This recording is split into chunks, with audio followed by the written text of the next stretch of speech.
Okay, so apparently everything wrong with the world right now is Gen Z's fault. Can't retain employees? Gen Z. Declining workplace morale? Gen Z. Someone brought avocado toast to the office and now the economy is collapsing? Somehow, still Gen Z. Corporate HR departments are writing LinkedIn posts about our disturbing lack of work ethic. Health commentators are saying we're physically fragile, that back in their day, people would pull 48-hour shifts, skip sleep, ignore their bodies, and somehow that made them stronger, tougher, more deserving. And then a young medical worker dies from overwork, a real person, a real tragedy, and somehow the conversation still circles back to how Gen Z can't handle pressure. That's exhausting. And I don't mean that in the dramatic social media complaint way, I mean it in the very literal, we are actually tired way. Because here's the thing, we're not whining, we're not being soft, we're looking at the actual numbers, looking at the actual system we inherited and saying, this doesn't add up. And today, I want to walk through exactly why it doesn't. Let's talk about housing. Because I keep hearing, just save up, stop buying coffee, cut the unnecessary expenses. And I want to respond to that with actual math instead of feelings. In 2006, the average monthly salary in Indonesia sat somewhere around 1.5 to 2 million rupiah. Entry-level housing started at roughly 115 million rupiah. So in 2006, a house cost you approximately 100 months of salary. Painful, but survivable with discipline. Now fast forward to 2026. The average salary in Jakarta is around 5.7 million rupiah. Sounds like progress, right? Except housing prices have cleared 1.5 billion rupiah. That ratio didn't stay at 100 months. It jumped to nearly 300 months of salary. We tripled the problem while barely doubling the income. And before anyone mentions subsidized housing, yes, it exists, but it's located 40+ kilometers outside the city. If your job is in Jakarta and your house is 2 provinces away, congratulations on your 4-hour daily commute. Very manageable, very practical. And Jakarta isn't even the worst case. Let's look at Yogyakarta, another Indonesian city that people actually have to live and work in. The average salary there as of 2026 is around 2.4 million rupiah. That is essentially a 2006 Jakarta salary in a 2026 world, with 2026 prices on everything. So no, the coffee isn't the problem. The math is the problem. But okay, let's say you're not thinking about buying a house yet.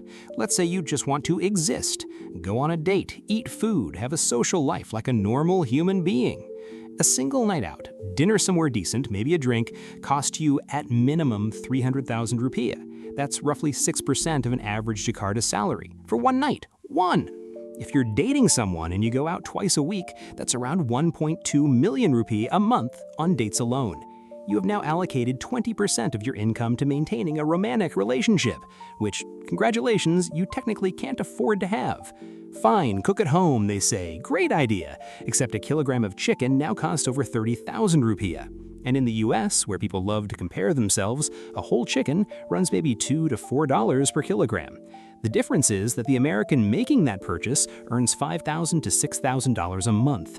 The math isn't the same, the situations aren't the same, the comparisons aren't fair, and everyone making them knows it. We're not being dramatic about the cost of living. We're just actually doing the math instead of pretending it works out. So what's the solution? They say, get a second job. Pick up a side hustle, grind harder, rise and grind, no days off. And a lot of Gen Z actually does this.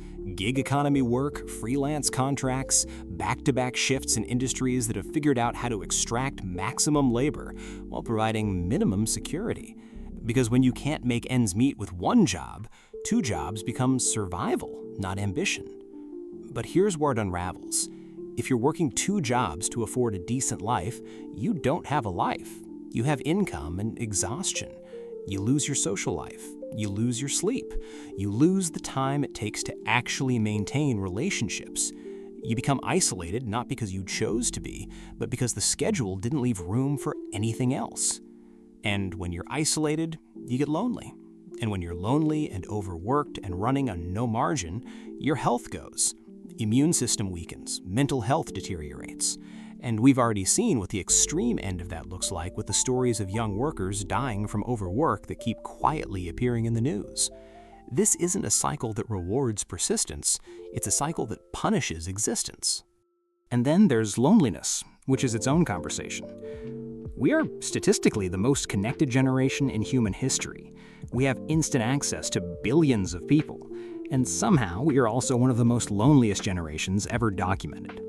That's not ironic, that's a design outcome. Social media was supposedly built to bring people together. What it actually did was teach us to treat other people like products. You browse through potential friends and partners the same way you browse a marketplace, looking for the one that ticks every box, swiping past anything that requires compromise or patience. And here's the uncomfortable truth about that. You are not going to find someone who is 100% compatible with you. That person doesn't exist. Compatibility isn't discovered, it's built. It's the result of two people deciding that the differences between them are worth navigating together. But when you're presented with infinite options and trained to believe that a better option is always one scroll away, you never actually commit to building anything. You hold out for perfect, and perfect never comes. So you stay alone and call it standards. We forgot that humans are social animals, not because it's a nice idea, but because it's biological fact. Human civilization, the actual beginning of it, wasn't agriculture or language or economics. Anthropologists point to something much simpler: the moment one person made a splint for another person who was injured. That's it, and that's where we started. One person helping another person who couldn't help themselves. We are built for that, and the system we're living in is actively dismantling it. So where does that leave us? Honestly, not in a great place structurally. The housing situation is real. The salary-to-cost ratio is real. The burnout is real. I'm not going to wrap this up with, but if you just believe in yourself and stay consistent, because that would be dishonest. But here's what I will say. The worst advice you can get when you're overworked, lonely, and depressed is to isolate yourself further and grind harder. That advice exists to benefit the machine, not you. It keeps you producing without asking for anything in return, and it will hollow you out. What actually helps, and I say this not as some motivational takeaway, but as something I genuinely believe, is finding your people. Not the perfect people, not the fully compatible people, just your people. The ones who show up, the ones you can be honest with, the ones you help and who help you back.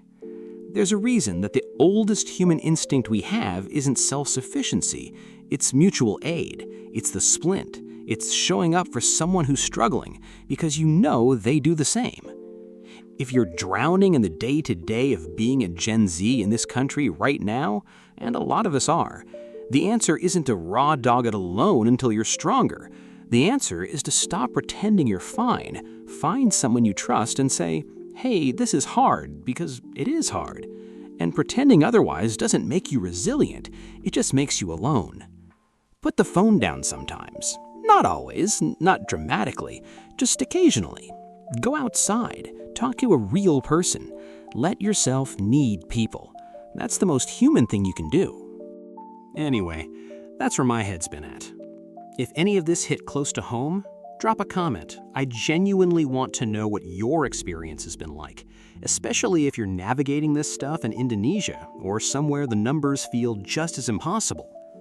And if you know someone who needs to hear this, send it to them. Sometimes the most useful thing you can do for someone is just say, yeah, I see it too. It's not just you. Like the video if it was worth your time. Subscribe if you want more of this, and I'll see you in the next one.